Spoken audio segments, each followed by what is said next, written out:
So we have a kind of cool case study for you guys on this channel. Meet Krish. This is our summer intern. Hi. So he's a data science student and he's interning with us at Superbash. And we made him develop a few apps with Grok 4.6. This is in Cursor, right? Yeah, this is in Cursor. Okay, so let me show you guys very quickly what this is about. So he actually produced a working product, but I kind of want to see like this is actually kind of cool. So I show people this like to get them interested, but kind of like what was your kind of idea here? What are we trying to do? I think essentially the point of this was to allow writers or world builders to develop a map that is scientifically accurate. So essentially, this is in many different stages. This is just a bit of a doodle. Yep. So you can, kind of you can adjust the brush size. You can adjust the radius of the planet. And just to zoom out a bit, so I guess this is so are you a writer? Do you write? How does it work? I'm very interested in writing, and I'm very interested in stories, movies, all that. So I just thought that developing something that I'm passionate about will also make me more motivated to complete projects as well. Yes. Especially as someone new to this. It's very intimidating. There's a lot of information overload. There's a lot you can do. There's a lot of options. Right. And I think it's sometimes better to kind of discipline that and just cut stuff out and just concentrate on what you like so you can actually get ahead. Exactly. So this is a tool that's for writers basically. So yeah. I guess when we talked about this earlier, you were saying that writers are struggling to create, especially fantasy environments like Game of Thrones, like Lord of the Rings. You're creating a world, but the world needs to feel real and authentic. Yeah. Right. And I didn't even notice this, but you were pointing out issues where, like, say, for example, when people drew maps and there's like a river running through some environment and the rivers don't make sense, right? Because, the rivers don't make sense. Yeah, the geography, the land, and how tall things are. Yeah. So you kind of made this tool yourself. So you designed it yourself to allow people to kind of sketch something and then make this into a world. Yeah. And also another motivation is for this is that I think a lot of writers, they highly dislike using. Wait. Let me change this a little bit. So I'm gonna push you to here. Okay, that makes sense. So we can talk about this at the same time. So yeah, what were we saying? Okay, good. Now we can see ourselves. Right. Okay, yeah. Go on. So go on and move forward. And I think another thing is that writers generally dislike making AI write prose. But with world building, oftentimes what happens is that they are not familiar with geography. And I think this is something that also I learned while interning here is to like think like a product manager, to think what your customer wants. Someone's a writer, they don't want you to write their story for them. Yeah. But what they want is to give you, is to find tools that make their world have texture. To make their world realistic, to make it believable. Because the thing is that if you notice geography, it's really hard to not notice it. These problems, right, with this world. Yeah, it becomes baffling. It's like, why is the river over there? The mountains here. The mountains here. And obviously, it's very clear you're passionate about geography and these fantasy worlds, right? Yeah. So okay, let me take me through how you built this and like what was your design? What was your initial philosophy for this? My initial philosophy was accuracy as well. I think the foundation of this is that it should make sense. Because that's the proposition. And it should be easy to use because like you can draw very easily. It's for people who don't really know what they're doing. So it should be easy to use. You just doodle it. Okay. And you let them just create whatever shapes they want. Like this doesn't really make much sense. Okay. So you let them make whatever shapes they want. I can see you're very anal about this. Yeah, this structure of islands looks like someone's been doodling on it. Okay. This is just playing around, and then when you critique it, you get a score. Okay. So it's a bad score because right now we kind of doodled it, and then it shows you exactly what's wrong. Okay. Here. So how is the AI doing this in the back end? So it's kind of looking at the map, or how did you design this around this? So what we did is that we essentially used libraries. We used libraries, mathematical libraries. We ingested geographical data. We ran multiple tests. And I think we ran something like 300 tests to check the geographical accuracy. And for this step, we just kind of tore it apart. It even says this is a doodle, not a planet. Okay. So it says like too many small islands. This doesn't make any sense. Right. So the coast is a scribble. Like it tells you the continents are full of holes. Like you never see Africa being full of holes in Right, between. right, Yeah. right, right, right. Yeah. So you're trying to make a weathered world, right? So it's kind of like it uses Earth data, Hmm. or rather physics and what we know about the world so far, and then you can make it make sense, right? Yeah. And Okay. then once we click on it, see, it fixes it. The holes are mostly gone. It models it like this, and then you can also go to Planet. You can mess around with it. Oh, okay, so basically maps this to a 3D world, and you can kind of see what it's like. Yeah, So and then you can see the heights, the mountains, everything. So yeah, so this is a bit of visualization as well. hmm And then you can see through different weathers. This is in winter. That was so summer. winter is coming, Yeah, or not coming. yeah, yeah, definitely not. Hopefully, it's not like Game of Thrones. All right. Yeah. So there are many different modes. You can look at the biomes. You can look at how it's like. You can look at the moisture. You can look at the temperature. And there are many different things. And once you move your mouse around this, you can see the elevation, the plate. Okay, so it kind of what the simulates yeah, a real world for yeah, you of what it wants, yeah, and this is like a tool to help artists. So if you're a writer, you can actually go back and modify if there's something that doesn't yeah, kind of yeah, make yeah. sense. You can go back to Sketch and you can Right, right, you right. can So we do it, sketch and it. then you can kind Right. of repeat the whole process as well. Okay.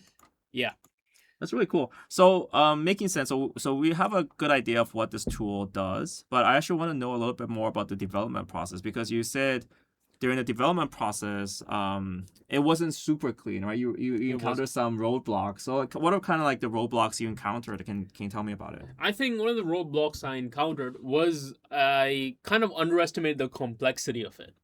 Right? Like the reason the sketch is like this and doesn't have options for mountains, coasts, rivers, etc., is because you just can't put them wherever you want. And once you go to critique and everything, what happens is that the model gets confused because small changes can ripple on to bigger things. And I think what Grok 4.6 did is that it didn't really have a clean system architecture. It didn't really have it built something that looks believable on the surface. It did, and it made me happy, but I don't think it was particularly honest Right, right, with right. the physics and geography. Exactly. And I think you strike upon a very good point here, which is that AI, a lot of times, I guess this is actually quite interesting because I would say not many people do this type of Yeah, project. So it doesn't have a lot of templates for it. So if you know how AI behaves, it's like, say, for example, if you're making a food website, it probably looked at the source code of a million food websites, and it just regurgitates that out. yeah, But this is something quite unique, right? Because I don't see just a fantasy world builder that many of the code, so it has to come up with the idea and come up with the flow. But the problem is because it's AI, it probably chooses the yeah. simplest architecture for it, but not the simplest architecture for you. Exactly. Right. And yeah, this is like one of the main issues with AI. Mhm. It is trained on data. Data, yeah. And once you start to ask it to make something unique, something specific, something niche hmm that people can actually use, it starts making mistakes. Like how many times did people ask Grok 4.6, or was it actually trained on building Yeah, worlds? exactly. So it actually started lying to you about particular functions, and it shows how did you spot these problems? I actually went to a real person. Okay. I went to a person who knows about geography, Right, right, who right. knows about it, and they were like, "Oh, well, this looks accurate." And once they started going to something like, plates. Like for example, when you see the intersection of plates, Mm-hmm. there are mountains there, right? Mm-hmm. It wasn't there in the other version. Oh, right, right, And right, right. then the temperature. It seems consistent, right? Like mostly, but before, like right here, if you look at the temperature here, it's mostly consistent. But before, you would have something cold right next to something hot. Mm. I think the issue with Grok 4.6 is that it's really good at building stuff fast, Mm-hmm. Mm-hmm. but I don't think it looks at the holistic process together.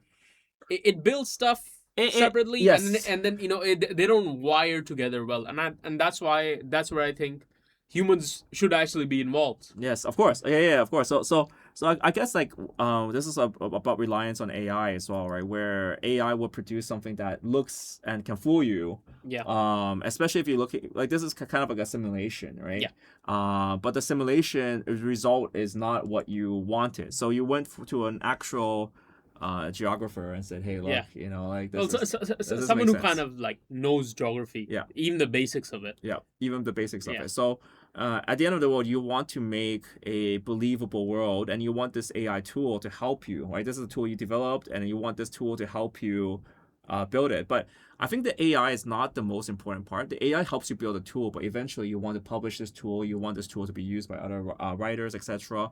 So I guess in many ways, it's really about designing something that people can use to really help build their world, and for that world to have real physical sense, right? True. So you were there to debug that, and how did it improve? So did Grok?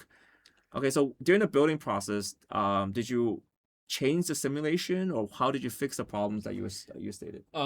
So what I did is that I ran multiple tests. Once I gave back the feedback, the AI went, "Oh wait, yeah, you're absolutely right. You are absolutely right." Right. And then it went on and made more mistakes. But I then realized that I had to like structure my prompts as well. I had to go in and actually like find out how it's working, what's going on under the hood. So I went in, I did like separate tests on geography as well. And I did tests on how it's rendering. Maybe the math is right, maybe it's rendering poorly. That's something I considered. And I just considered like different templates. You know, Right. There's something like Asgard's world as well, which is also faulty. But it does make maps that are somewhat accurate. Still issues there. But so I found templates, I found skills on GitHub as well. And you wired these skills up? Yeah, I wired these skills up, and the wiring is the difficult part when it comes to it. I see. Because we have a bunch of tools, but wiring them to create a very specific product, which this is very specific. Yes, exactly. And to ensure that this runs, the fact that it's even like running this fast, it's good. It's kind of good because it was lagging. I showed it to you earlier. Yeah. So you went through multiple cleaning stages for that as well, where you have to just optimize it. Exactly. So I think there's a lot to take in here. I don't want the video to go on too long because this is a particular case study for us, but I'm glad you have a working product.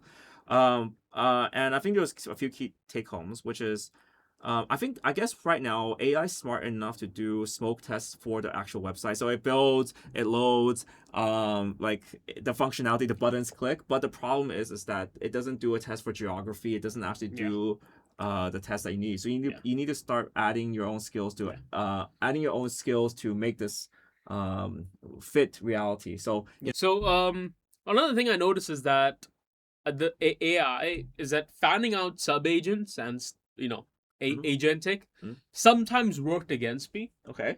Because the issue with this is that one thing interacts directly with something else. So it's not like separate things.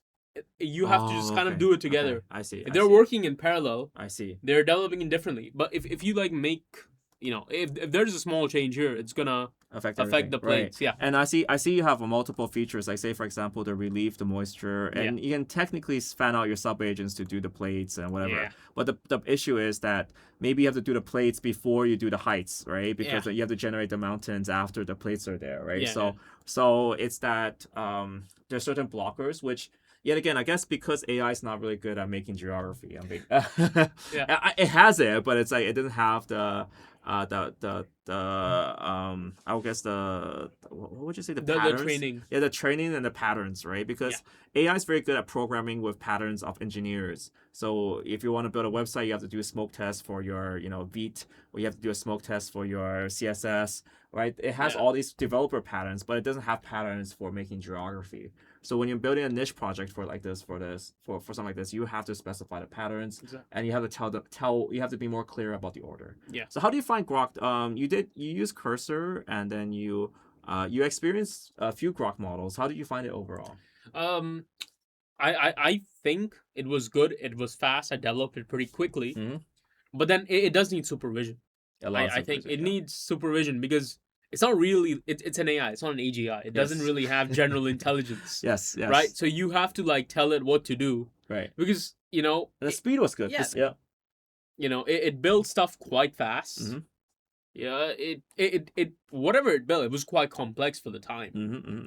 Even if it didn't work, Yeah, and because it's you have a lot of it still features. works. I'll show you guys. So what we'll do is we'll put this up as a showcase. I think you've hosted on for sale, and you guys can see it. And I think you can continue working on it because like Yeah. what's kind of like next for this? What would you think? What's next? This is a world building tool. So the next thing we're gonna do, first of all, I think we're gonna optimize the way the map looks. That's it. To show you the earlier versions of it, it did look better. Okay. Like the maps did look better. Like even if I'm doodling here, Yep. it did look better. But once you just went through other steps, it didn't make sense, and you had all of this as well. So I guess the next step would be one is to optimize it visually, which is something I'm working on Mm-hmm.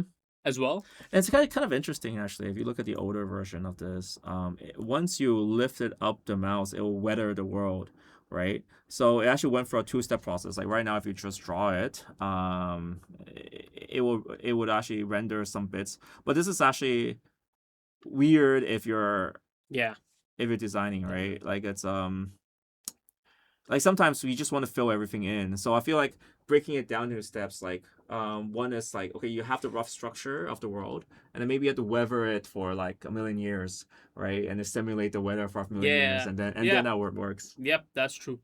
Hey, you had a lot of versions here, but I just realized.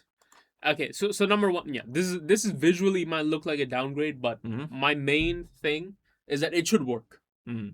So the next thing is to make it visually more appealing, and then after that, it's probably to add more world building.